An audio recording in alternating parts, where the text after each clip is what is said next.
మీద మనిషికి ఆశ, మనిషి మీద మట్టికి ఆశ, మట్టి మీద మనిషికి ఆశ, మనిషి మీద మట్టికి ఆశ.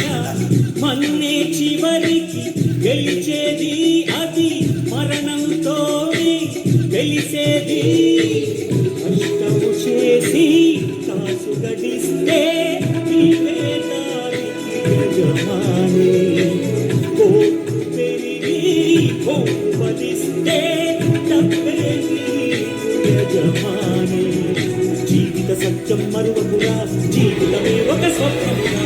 ఒకడే ఒక్కడు మనగాడు, ఊరే మెచ్చిన పనివాడు. వెతికి తలొంచదు ఏనాడు, తల ఎత్తుకు తిరిగే మొనగాడు.